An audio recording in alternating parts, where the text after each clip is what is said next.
Welcome, Aries, to your weekly Sidereal Astrology forecast for February 8th through the 14th of 2016. I'm Athen, and this is for Sidereal Astrology, very different from mainstream astrology. If you are new to the channel, be sure to click the link for more information. All right, so this week we can all sort of take a breath. The aspects are quite good this week, particularly with trines and sextiles, as you can see here in the transit graph. So usually with these, can be an easy week, but it's also, good to use these energies to cultivate areas of our life. Now for you, the cultivation, I feel like, at least in one sense, is going to be with your career, or maybe with your legacy or productive things, which is going to be this new moon in your 10th house of Capricorn. So there are new things with that, and I think the early part of the week reflecting on these areas of life can be very important. And then as the week unfolds, I think there'll be more momentum with that. And I think it's good too to kind of write things down, to go into the more, reflective aspect of it earlier in the week, so that you can see exactly and be very clear in terms of what you're manifesting here, where you might want to see these things in the next 2 weeks, which will be the full moon, but more importantly in the next 6 months, which is when you're going to have that full moon in that 10th house. So that's where the new beginnings are, and that's going to be the lowering of energies, although your energy level should be quite good at the moment in the big picture.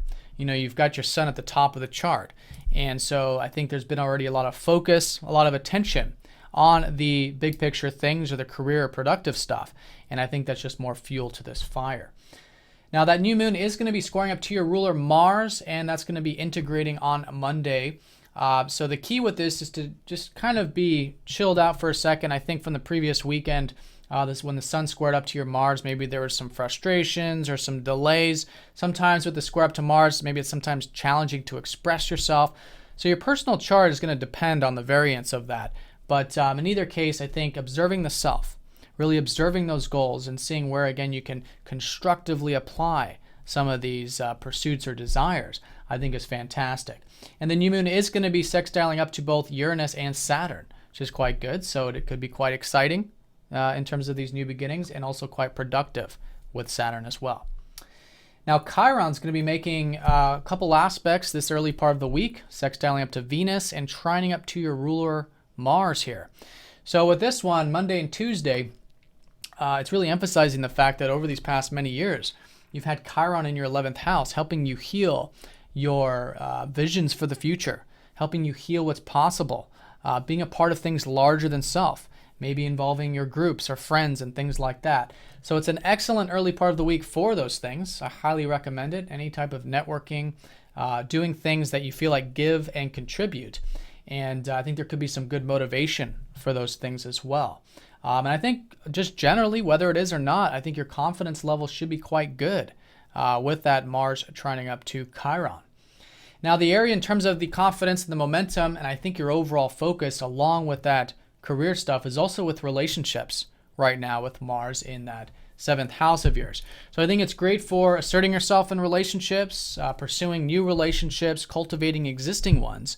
And that's just a great week for that all around. Again, around that new moon, just kind of reflecting on it, and then as the week unfolds, cultivating these things.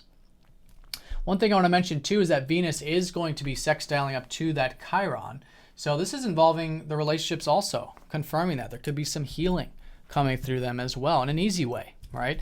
And maybe even with the finances or the material values of your life also. So as we go into Wednesday, we do have the Jupiter North Node conjunction being activated by Venus. Venus is going to trine up to that conjunction. So that's technically still strong. I mean, we're still within this 1 degree orb of this Jupiter North Node conjunction. And now with Venus activating that, I think we can really enjoy these possibilities. This has been this optimism about the future and seeing what's on the horizon and how we can cultivate a lot of these possibilities in our life. Now for you, it's all shifting into an area of your chart, which is your 5th house, that has to do with your self-expression, your creativity, your fun, your playfulness, the lighthearted energies to get those creative juices flowing. So with Jupiter retrograde, it's still sort of reflective, still internalized. So it's good to kind of mull that stuff over to try new things. But in either case, with this trine from Venus, you could enjoy all those 5th house activities quite a bit, whether it's creative, whether it's having fun, playfulness, just really accessing what you're interested in life. And that's directly, supporting and assisting the relationships and values as well. With that positive energy, you could be quite optimistic. There could be some opportunities there, specifically around Wednesday. Now, over the weekend, Mars is going to be sextiling up to that conjunction, so you could be feeling quite motivated to pursue a lot of these possibilities, which I think is great.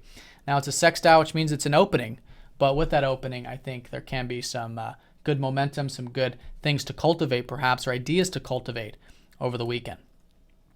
So that's the week in a nutshell. Aries, I hope you guys have a great week. Thanks for watching, and I'll see you all next time.